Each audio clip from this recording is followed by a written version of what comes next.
2 రోజుల నుంచి 3 రోజుల నుంచి కురుస్తున్న అధిక వర్షాల మూలంగా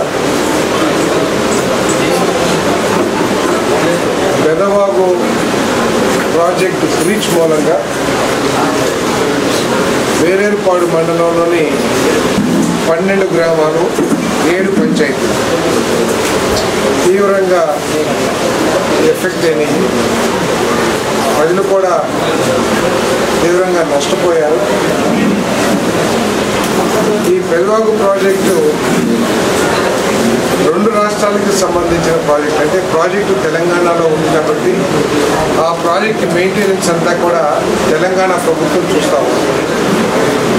మరి కొన్ని మరి అక్కడ ఏమి సమస్య జరిగిందో ఆ ప్రభుత్వం కూడా ఎంక్వైరీ చేస్తూ ఉంది. ఆ పక్కన బ్యారేజ్ పక్కన ఉన్న ఎర్త్ బండ్ బ్రీచ్ అవ్వడం మూలంగా దాదాపు నాకు తెలిసి 200 నుంచి 250 మీటర్లు అని చెప్పేసి నాకున్న సమాచారం. ఆ మేర బ్రీచ్ అవ్వడం మూలంగా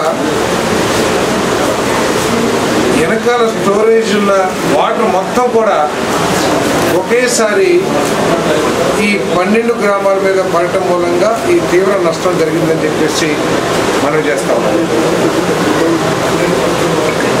ఈ పెదవాగు కూడా సడన్ వర్షపాతం మూలంగా ఫ్లాష్ ఫ్లడ్స్ లాగా రావటం మూలంగా సాధారణ వర్షపాతం 100-100.5 ఉంటే ఇప్పటి వరకు వచ్చిన వర్షపాతం దాదాపు 400-450 mm ఉందని చెప్పేసి మనం చేస్తా ఉన్నాం. 100.2 సాధారణ వర్షపాతం అయితే ఇప్పటి వరకు ఈ రోజు వరకు కురిసిన వర్షపాతం 342.5 mm అంటే 3.5 రెట్లు ఎక్కువగా వర్షపాతం కురవడం మూలంగా ఈ నష్టం జరుగుతుందని చెప్పేసి కూడా మనం చేస్తా ఉన్నాయి. మరి పంటలు నష్టపోయినాయి. దాదాపు 290 ఎకరాలు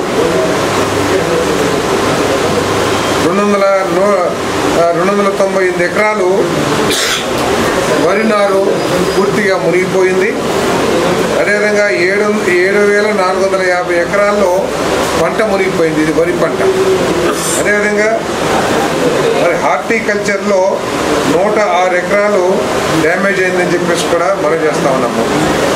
అంతేకాకుండా ఈ ఇల్లు ఎన్ని డ్యామేజ్ అయినాయి కూడా వాటన్నిటికీ కొంచెం ఈ వర్షం తగ్గిన తర్వాత రెవెన్యూ అథారిటీస్ అందరూ కూడా మరి ప్రతి ఒక్కరికి కూడా నష్టం జరగకుండా డ్యామేజ్ అయిన ప్రతి పంటను కానివ్వండి, ప్రాపర్టీ కానివ్వండి, బస్సులు యానిమల్స్ కానివ్వండి అన్నీ ఎన్యూమరేట్ చేసి ప్రభుత్వం తరఫు నుంచి తప్పకుండా సహాయం అందిస్తామని చెప్పేసి కూడా సందర్భంగా తెలియజేస్తా ఉన్నాను.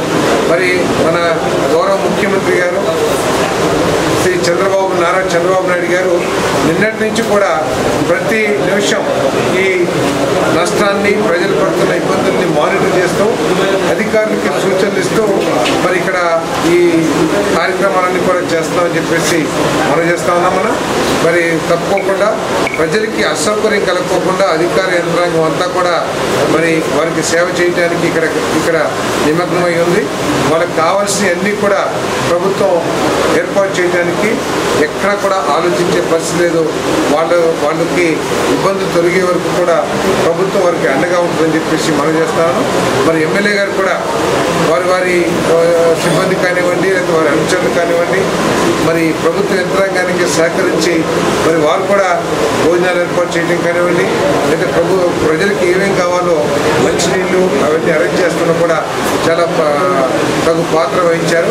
వారిని కూడా మరి దీనికి ప్రత్యేక అభినందిస్తూ రాబోయే రోజుల్లో కూడా వారి సహకారం తీసుకుని ప్రభుత్వ యంత్రాంగం అంతా కూడా ప్రజలకు సేవ చేయాలని చెప్పేసి వారిని ఇబ్బందులు పడుకోకుండా చూడాలని చెప్పేసి ఆదేశాలు ఇవ్వడం జరిగింది.